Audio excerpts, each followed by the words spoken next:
Hello.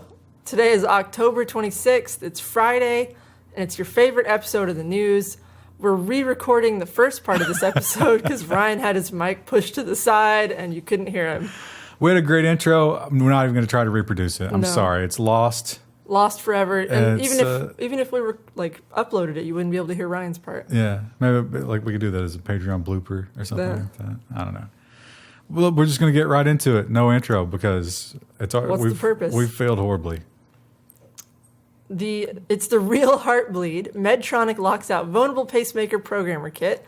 A pulse racing tale of biotech bug fixing. They went really ham on the title there. I had a great pun leading up to that one too. And now no one gets to enjoy it. It was a story close to my heart was the pun. Yeah. Because your mom has a pacemaker. My mom has a pacemaker. So the story here is that pacemakers are okay. That's the good news. No problem with the pacemaker. It is the pacemaker programmer device that can be taken advantage of. It's encrypted when it connects, but it doesn't confirm the source of the file. So you could possibly get a bad file on your pacemaker. And then there you'd be. And though it seems like, all that they really track is how fast your heart beats. So... But you can change. Imagine you get a phone call, right? And it's just like some creepy voice on the other end. It's like, send some Bitcoins or I'm going to turn your pacemaker up. And you're like, yeah, whatever, asshole. And then your heart starts to race. That'd be terrifying. Yeah. Yeah, because it will send an electrical impulse. That would be a good movie. Starring Harrison Ford, who features later in this episode. Foreshadowing. Well, I remember when the do not track thing was added to the browsers. I don't remember when that was. That was quite a while ago. But I was quite a while ago? It seems like it's fairly recent. I remember opening it up and clicking that and being like, yeah, screw those people who track me. Well, bad news for past me and everybody else. Do not track, the privacy tool used by millions of people, doesn't actually do anything. Yeah, so you click on that, but most sites, as it turns out, they just ignore it. Completely ignore it. Not really worth They found 2 of the major websites that actually respected it, but it's 2 out of thousands. They point out Facebook, for example. Facebook has controls to turn that stuff off, but they will not respect do not track to automatically turn those off. You have to manually go in. Well, because right. That's not Facebook. Because that would be too easy, right? Well, bad news if you're using a secure shell, specifically the libssh, because it has a pretty serious flaw. Trivial authentication bypass in libssh leaves servers wide open. How many servers have been affected remains unclear. Unclear. Now, if you're freaking out, this is not OpenSSH. This is just libssh, and not libssh v2. Just the original, right? I mean, you know exactly what I'm talking about, right? Oh, yeah. You just keep talking about this story. So you can, instead of sending a request command, as you normally do when you're trying to open up, you can send a success command. And poor, stupid libssh will just be like, oh, okay. Yeah, just come on in, whatever account you want. But here's the thing. It's not the fault. No, wait, that's another story. This is the fault of the people that created this. Yeah, so we're all mixed up. It's fine. Just keep moving. I'm not going to say what we're off of because it's a horrible catchphrase and we need to stop using it. But we are off of them. Okay. You know what else is off of them? Cloud storage drives. Buggy software and popular connected storage drives can let hackers read private data. RIP. So private. These are the hard drives that you can purchase that have software built onto them already that allow some cloud functionality. Most of it is written in PHP, and that is where the flaws are. It's not all the same flaw, but almost every major model has them. So you go out, you buy a drive, and it's like, oh, you can just automatically plug this into the cloud, and it works. Well, yeah, but everybody else can get onto it too. So you should not allow those drives onto the internet. Those should be local for you. But what if I need a place to store all my mushroom pictures? Well, you can still use them. Just on the cloud. You can't. It's a personal cloud. It's Krista's cloud. The cloud. Not the universal cloud. Unless you want to share those mushroom pictures. But no, they're private. It's not just read access. So people could delete your mushroom pictures. Oh, no. Yeah. Think about that. Thinking about it make me sad. Also, think about people are going to track. You know, I know this about you. You love to pirate Warhammer 40,000 miniatures. Yeah, I'm really into the Warhammer universe. That's why I know everything about it. Literally, I think I've only played one Warhammer game, and it's the one we played on stream. Well, why don't you read the title? Okay. 3D printers have fingerprints, a discovery that could help trace 3D printed guns. More importantly, it can trace counterfeit miniatures. I feel like, I guess that you could do that, but wouldn't those miniatures, like you would need a really tiny filament for that, wouldn't you? Yeah, they Like probably obscenely small. They probably wouldn't be nearly as good. No. So the idea here is that when you're printing with your 3D printer, sometimes you're printing like the outer layer, Yeah. but sometimes you're printing a mesh that just fills in the gaps. It's like a structural. It's structural. Well, that mesh on a microscopic level can be traced back to the printer that authored it. Which is cool, but also kind of scary, I guess. But I guess, yeah. could be scary. I mean, most people are just printing silly stuff on 3D printers, so. Mostly. I think the meme of 3D printed guns is just purely to get people stirred up. Because 3D printed guns, I don't think anybody's ever used one for any crime, first of all. And the pistols are terrible. I mean, they are like one or two shots and they just fly apart. Well, I was going to say, I would be terrified. You know, you put one piece on wrong and then, you know, it goes off in your hand. That's true of any gun. Yeah, fair. To be fair, but it seems like there's a higher risk of error with something that's 3D printed. When something that is designed to explode in your hand, and I realize it's gas expanding, not really an explosion. Don't correct me on that. But it's still powerful enough that you don't want to. You want to take that risk. No. Yeah. I certainly don't. You go ahead and spend the extra money. I wouldn't even shoot a high point, so much less a 3D printed gun.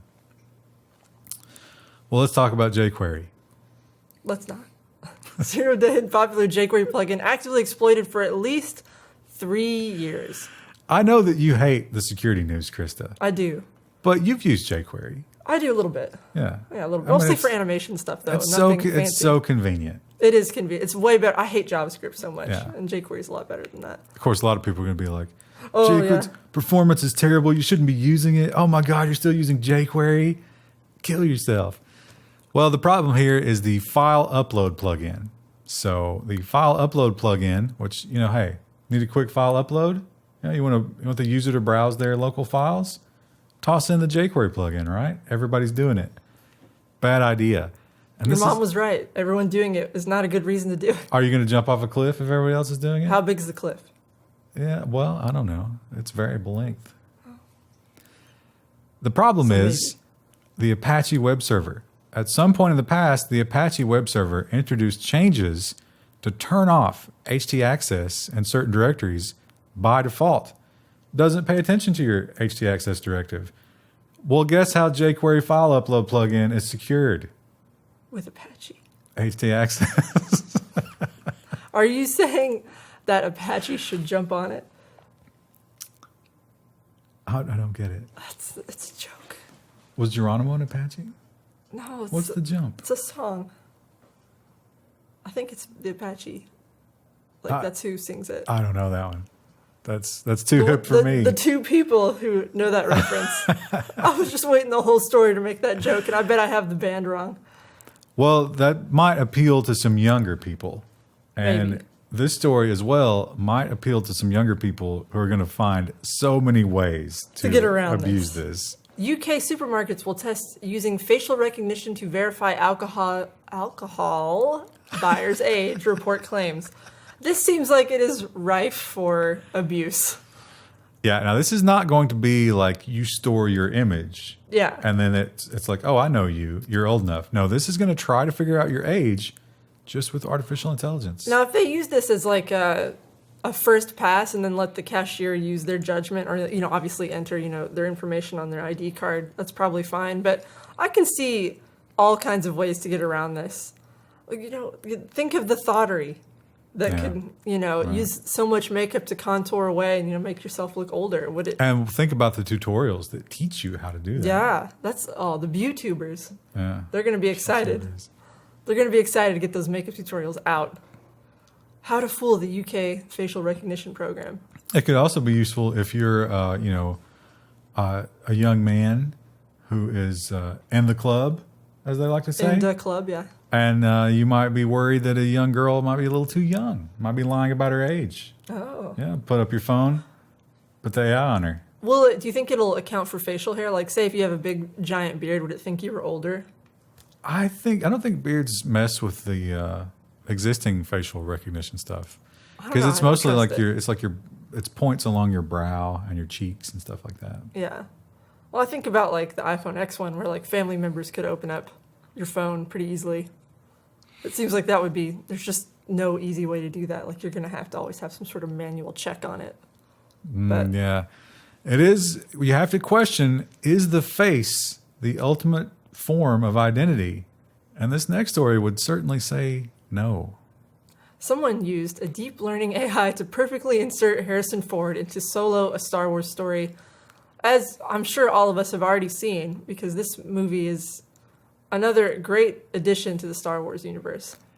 That car scene doesn't look that great, but here where he's that walking, looks really this good. looks amazing. That you would think that is a young Harrison Ford there. I bet that's weird for him to look at. I bet it is too, because he's like, I wasn't there. Yeah. I don't actually know if anyone liked that movie or not. I've not seen it. Yeah, I've heard bad things about it, but obviously you get too old, right? You can't play the same character 40 years later. You just can't do it. Or is it? We're going on 50 now, right? No, that was late 70s, wasn't it? It was a long time ago. Yeah. So ancient history. What are you going to do when you create this amazing character, but you get too old and you can't be that character anymore? You insert them digitally. Actors are digitally preserving themselves to continue their careers beyond the grave. That's a terrifying thing. What if there is no opportunity in Hollywood after this? It's just the same 10 actors. It's going to be Dwayne "The Rock" Johnson in every movie forever until the end of time. What about Will Smith? Will Smith he's past his prime. You think? His day is over. That's true. Will Smith is gonna move into the Morgan Freeman roles as Morgan Freeman dies. You think? I don't know if he's got the same chops as Morgan Freeman. Well, no, he doesn't, but he's that guy. They've embraced him. It's true. There's some pictures in here, correct? So what they do is they put you in this chamber and scan you in all the different lighting conditions so they can insert you. They don't have a picture of that. They do have a picture of this guy who was digitally recreated for Star Wars. That's crazy to think about. And of course, Carrie Fisher, we know about her. But yeah, as you're talking about, the scanning is impressive because they have this big bank of RGB LED lighting. And they put you under every lighting condition over the course of a few minutes while they're constantly scanning. So when you're dead and they need to recreate you, they can just match up the lighting. And like, okay, there you go. Put him in there. Use that. Or her. Doesn't have to be a he. It could be either. Could be neither. Could be fluid. Well, moving on to robots. And the big question with robots, right? Every week we have to ask ourselves, when will the robots start killing? And we're one step closer this week. So much closer. The Army is preparing to send driverless vehicles into combat. And this is actually really neat, though. Like, so it's not, it is, the car itself is automated, but like, it has to follow a leader car. So there's going to be people, I assume, in the first car. Right. But you can chain as many of these little caterpillars along as you want. Exactly. And that's what you often do in the military. You have a big convoy moving things. And I'm not saying that this is what we do, but hypothetically, right? Let's just in our minds, let's imagine if you were to occupy a part of the world in order to steal their resources, you might get guerrilla warfare, right? They might attack you in unconventional ways. One of the ways they might do that is roadside bombs, IEDs. IEDs generally attack convoys and people die. But if your convoy only has 1 or 2 humans, the risk is greatly reduced. So this is a neat system. Still sucks, if your supplies get blown up, but at least there's no loss of human life. Yeah. Just get some more supplies. Get another robot. Just have more money. Easy. And we know that the Department of Defense has an almost unlimited budget. So yeah, just have more money is indeed an option for that's them. going to create jobs, really, if you think about it. The For the roadside, caterpillars. you're going to roadside bomb your way into a perfect economy for the United States. Easy. Thanks. Well, another place that robots are stepping into our world is stealing our jobs. And now there's a new job that robots are going after. Human competitive patches an automatic program repair with Repairnator. We've talked about Repairnator before, but this article points out Repairnator isn't just in theory. Repairnator has been out there actually squashing bugs and submitting patches and has gotten as many as 5 accepted into code. It's fixing software. It's doing our jobs. Not only is it doing it, it's doing it faster than a human can do it and being accepted. Do you think it ever has to pull out the rubber duck and like talk through a bug? Maybe it has a function called rubber duck that it can fall back on for like empty cycles for so long. It's like, I need to describe this problem to you, little rubber duck. Maybe it does that first, and that's why it gets it done so fast. Could be. Well, it could multi-thread. It could have a rubber duck thread running at all times. How are you ever going to... You can't compete with that as a human. No, you can't. Yeah. You've only got one thought process going at any given time. Thought process. Well, let's talk about Netflix. And Netflix knows perhaps an alarming amount about us, right? Based on our viewing habits and our advertising profile. And you might be surprised how much they know. You also might be surprised how that affects your viewing experience. Netflix reportedly shows different skin colors on movie title cards depending on your assumed race. This is really bizarre. I don't think it's necessarily like good or bad, but it's like, who spent the time to do this? It's kind of evilly brilliant. But here's the thing about it, all right? Before we show you the actual thing, they're not necessarily making money off of this, right? Because there's no advertising. You're already paying them. Well, in the case of like Netflix originals, they want you to watch like their own shows or whatever, so they can keep making more of the seasons and stuff. True. So like if they can get it to appeal to a wider audience, they're going to do that. So let's take a look here. I wish this picture was larger. This is Kristen Bell and Kelsey Grammer of Frasier fame. This is the thumbnail for Like Father. I've never heard of that. I've never heard of that. It might be a Netflix original. It might be something else. Now, on the Twitterverse, people have reported they see a different thumbnail. Now, I can't quite put my finger on it, but there's something different about this one. It doesn't quite look like Kelsey Grammer in that picture. In fact, it's not. But rather, it is other actors. They pointed out these people have like 20 lines between them in the whole movie. They're not even important Oh, this characters. was a movie? I thought it was a show. Oh, maybe it is a show. I don't. No, I think it's either a movie. way. I don't know. Yeah, I'm pretty sure it's a either movie. way. These are minor characters and not major characters in the 1 show. hour, 43 minutes. That's a movie. So here's another example. Love Actually. You got this gentleman. I don't think he's the main actor. Love Actually has like 20 million people in it, so like there's different storylines, but he's one of the main storylines. So, but he's probably not on the original. I think the original just had all of the actors' faces on it. It's funny that they are picking the ones that have individual based on their color. So I don't think anybody's ever seen other than black. Like, I wonder if they have Hispanic versions. Maybe in some cases. That'd be interesting to see. If you are Hispanic, why don't you go to Netflix And tell us what you see for Like Father. and then account share with one of your white friends and figure out what the differences are. And leave a comment below so we can read it. Or tweet it, because you can get a lot. These people got a lot of attention on Twitter, if that's your thing. They had an Yeah. article written. Now we're talking about it. Well, look at that. It's almost like being famous. And you know what else could make you famous? Creating your own moon. This seems a little ridiculous to me. Krista doesn't think this is real. Chinese city plans to launch artificial moon to replace streetlights. This sounds really stupid to me. I don't understand how this could possibly generate enough light for one city. Well, it's a matter of distance, right? You're moving out all the way into space, right? It's not a matter of where it grips it. So, but when you're reflecting something, the beam is not laser focused. It expands. I understand that. I'm just saying, like, this seems like a lot of effort when you could just have a streetlight. Like, I don't. But Why? that's not as romantic.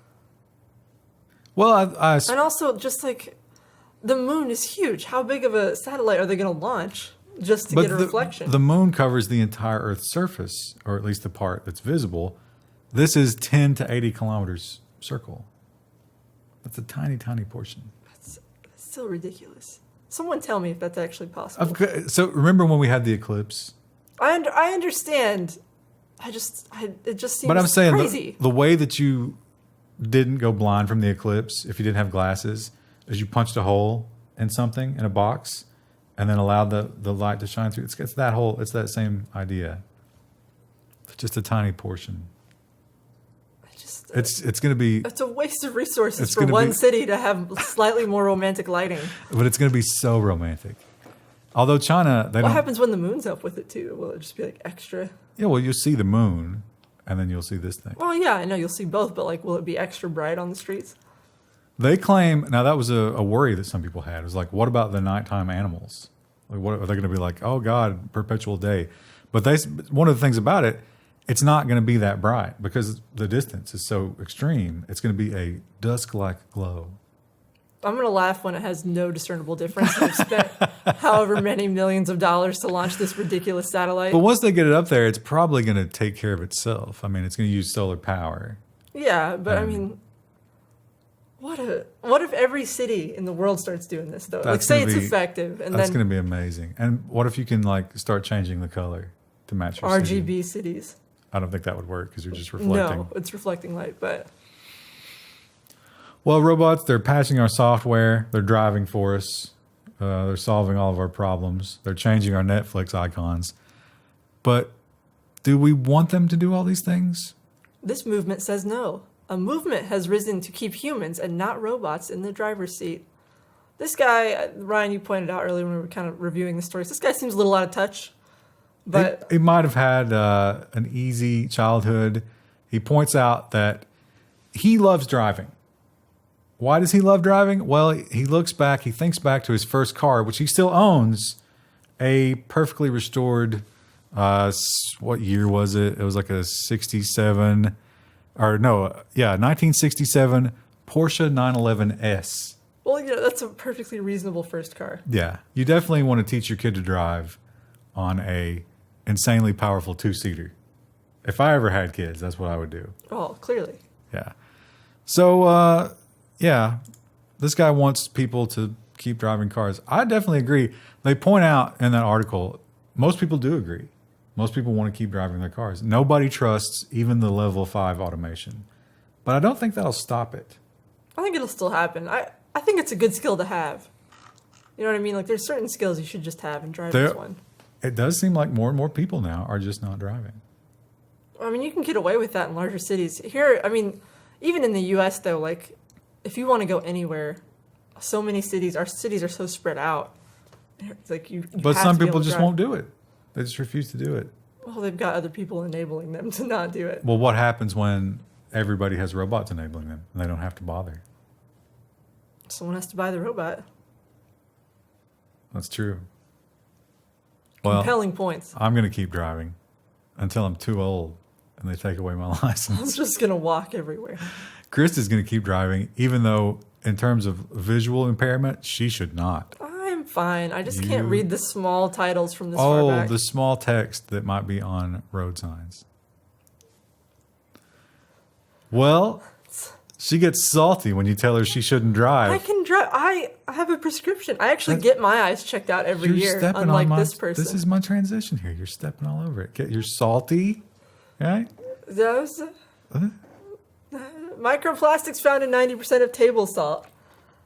Just like the salt that's flowing through my veins right now. You think it has microplastics? Yeah, my blood is like 90% microplastics. So they tested salt from around the world, and it's all microplasticky. Which no one really knows what it does to you. So, I mean, I don't know if that's good or bad. Apparently, Korea, was it South Korea that was worst? It's bad for sea life, right? Because that's why we had to stop doing the soaps. No, that's microbeads. Well, those are visible, though. Well, these are, they got a comparison here. A microbead is visible. I don't think a microplastic is. This is a great shot. Look at this guy. That's a cool picture. Just a trash bag.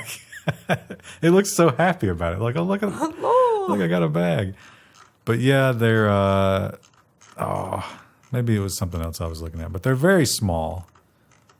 And You're thinking of microbeads, I think. These No, aren't microbeads. these are just little shreds. Yeah. They're smaller than microbeads, yeah. But I imagine if microbeads are bad for the fish, wouldn't these be bad for the fish? I would assume so. Yeah. But who knows what it does to you, like why it's bad for you. I wonder, because I get and a lot of people, when I'm in somebody else's house or when I'm at a restaurant, a lot of them have the grinders with the built-in. Yeah. But that's made of plastic, right? That's got to be shredding little plastics into our food, don't you think? I wonder if that's how they tested it. Did they go to the mine and actually, or did they just get it? They had a variety of ways to get it. They had sea okay, salt, they had geological salt, and it was all plasticky. So, Himalayan sea salt, I don't know if they tested that. pink salt. But it is a problem. It is a health problem, right? Well, I don't know if it's a health problem, but It might be. It's something. And you know what else might be a huge health problem? But maybe it's just something. Memes. Memes may contribute to teenage obesity, lawmakers are told. I don't think that's true, but So this one's hard to explain. We have to point out that the meme shown here, the jealous girlfriend meme, this was banned. Oh, distracted boyfriend is what it's called. yeah. A country banned this because it's sexist, even though it can work in both directions. Yeah. Well, and I've seen versions where it's the guy Right, who's yeah. angry, yeah. And along the same line of thinking, it seems to be they think that a lot of because there are a lot of memes that sort of humorously glorify poor eating choices. Or just poor sleep habits or all kinds of stuff like that. Depression's a big one. Bad Sometimes sleep, that's a little too dark. Suicide. Yeah. So they're saying all of those things are too influential for the precious teenage minds. I would maybe point out that memes aren't always reality. But I mean, it's crazy that you have to explain satire to lawmakers who apparently want to ban memes. So yeah. Now it's interesting because who decides, right? Do we have to have like a national meme council? A meme council. Can you imagine? I would love to be on the meme council. Oh, that'd be weird. And our final story, we talked about a lot of robots this episode. We did. We talked about self-driving military robots, and the question that you have to ask yourself over and over: when do the robots start killing us? And maybe the first salvo has been fired off by this small robot. We've taken a step. Parents upset after Stanford Shopping Center security robot injures child. So this is not a great picture here because this thing doesn't look that big in this photo, but it's apparently 5 feet tall and 300 pounds. Yeah, 5 feet, 300 pounds. So the kid would be relatively small compared to it. Now this is the kid's foot. You see this thing right here. This is where you can't really, there's a better picture down here somewhere. Yeah. You see these little wheels right here? So that's the mark that one of those little wheels made as they knocked over this child and just ruthlessly ran him over. Which I have to say, and this is terrible after learning the size of the thing, I was kind of like, I mean, considering how heavy it was, that's not really that bad of a damage. Well, that's just one wheel. And most of the weight is going to be supported on the other ones as it tips over. Yeah. So this is not a big deal. This was just a good lesson for this kid. Don't screw with the robots, right? Yeah, do you think he went over and thought it was friendly? Yeah, or? he was banging on it. And how little kids are just so clumsy. Yeah, I love that. That's and he cute. just fell over and the robot, just ran over his Ran foot. right over him. Yeah, so maybe should install some more sensors in the robot to prevent that kind of thing. We talked about this was the previous episode. So if you're lost here, you're not watching all the episodes. What's wrong with you? How dare you? The house, the old lady house, she had no sensors on her garage doors, the opener. So once you started it, didn't matter what was under it. Oh, it would just immediately. Just keep going. It's like a cardboard box and showed me. It just destroyed it. And that's why Ryan's not buying that house. Along with the other 100 reasons why that house is terrible. Yeah, it's bad. But you know what isn't terrible? The Level 1 news. And sadly, we're at the end of it. It's been another week. It was a tough one because we started this episode and the microphone was in the wrong spot. And it's just like, how do you recover from that? But second episode, I couldn't get any words out. I kept stumbling over stuff. You missed a few in this one, too. Yeah. Yeah, I don't know. Stomach's growling. I 'cause think it's you 5 o'clock. did mention that you stayed up last night because your dog was misbehaving. She was. She was fine. She just kept whining. And I let her go get a drink. I took her outside again, and she just kept whining, so she had to sleep in the other room. Did you think about maybe throwing a couple chicken tendies her way? Settle her down. I gave her a couple treats. I didn't give her any That's not the tendies, same. though. Well, we'll see you next week. Bye.